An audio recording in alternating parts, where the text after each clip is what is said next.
Hey guys, it's Jules. Everything is alleged. So, as you guys know, I've been going in and taking out all of the individual documents or all of the individual sections of things that we've gone over in these really long 4, 5, 6, 7, 8, sometimes hour-long lives where we are going over all of the newly unsealed documents or all of the new stuff that comes out or going over a new interview.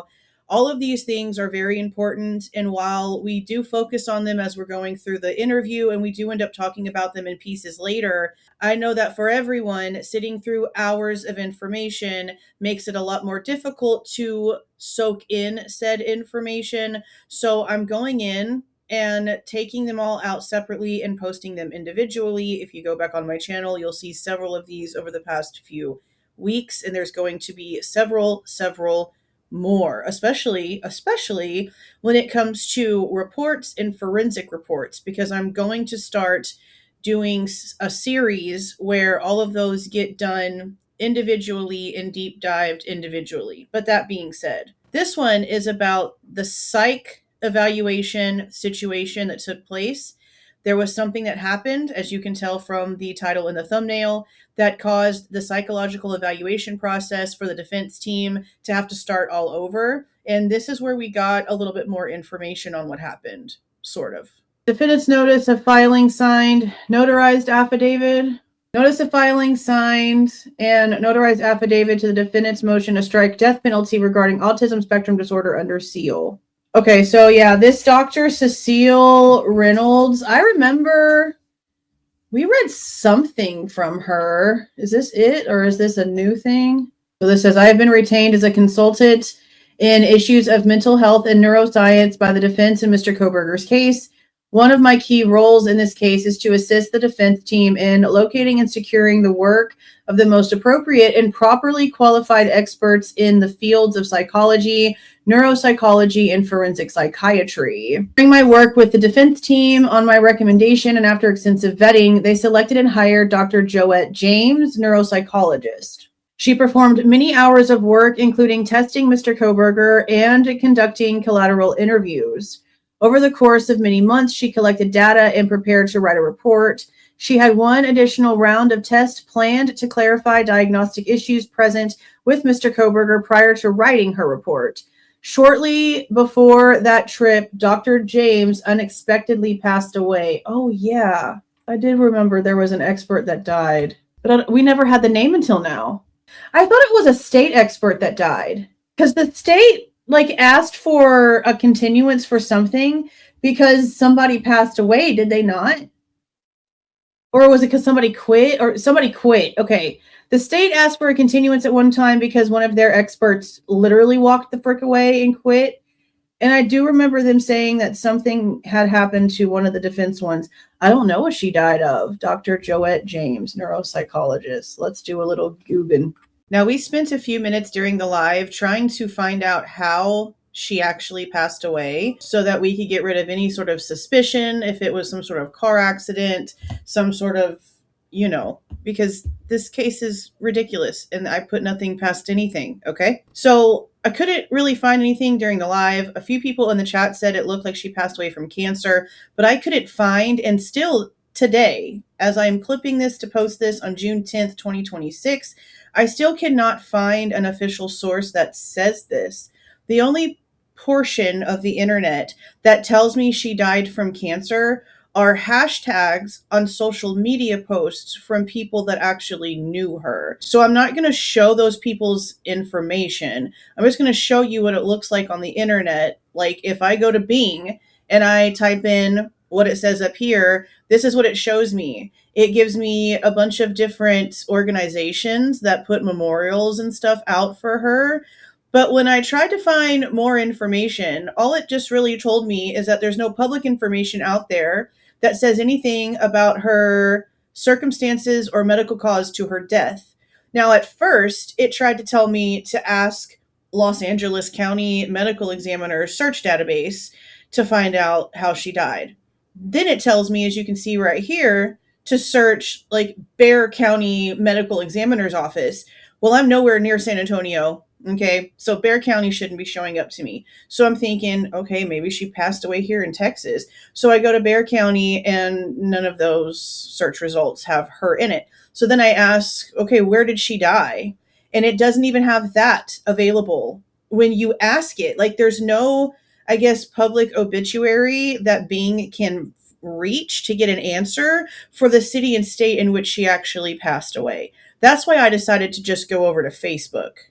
Now, I'm not going to show this person's page or anything, but I'm just showing you what I'm finding in way of what's actually stated.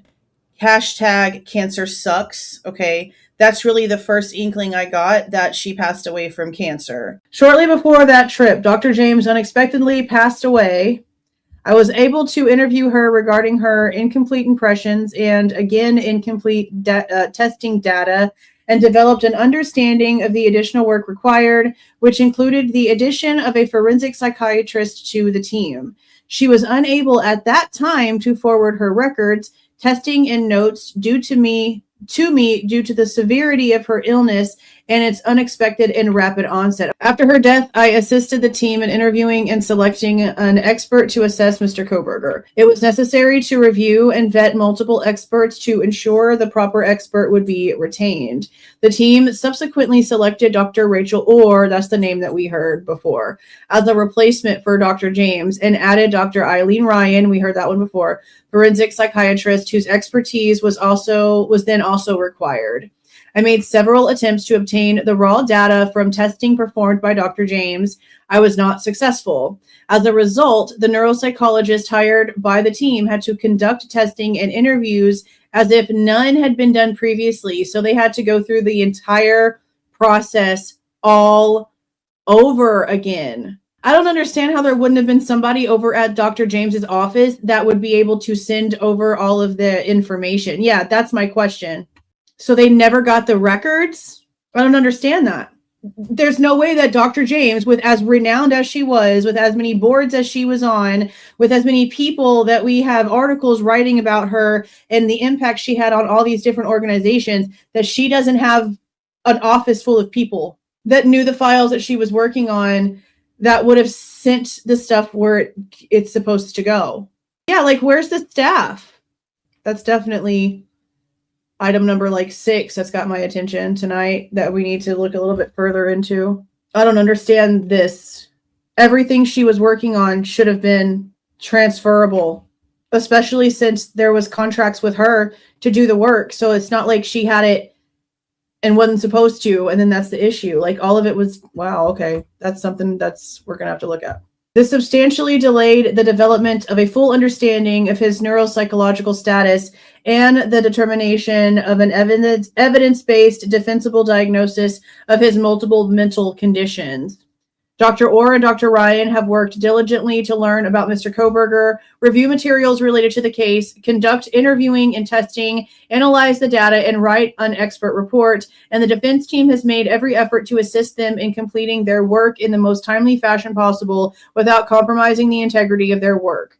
Neither Dr. Ryan nor Dr. Orr were able to present their findings to the team and develop initial reports until mid to late January of 2025.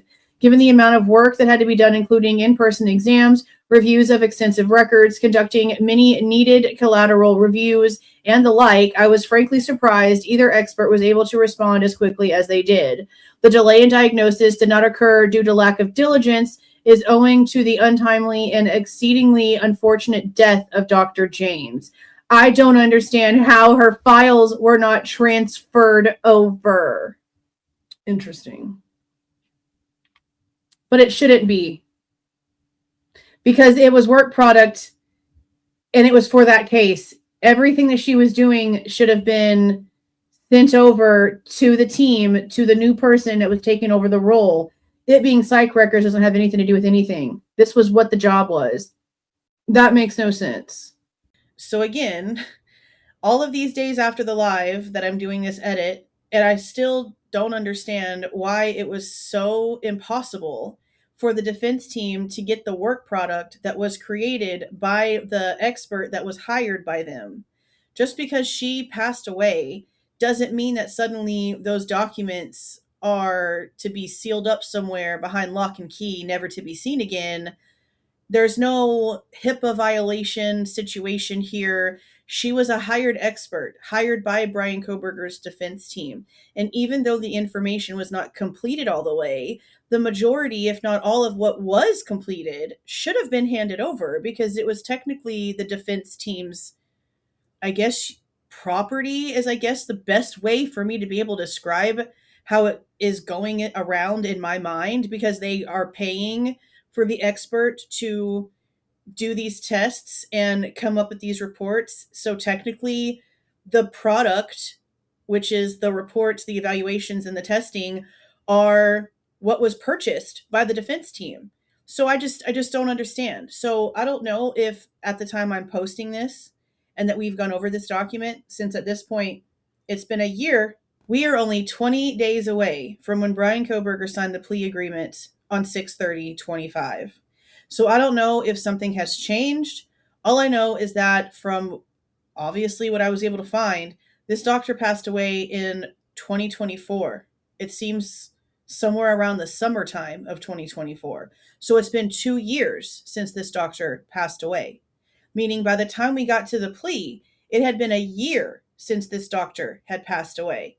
And in that time frame, the psychological evaluation testing had to be started all over again.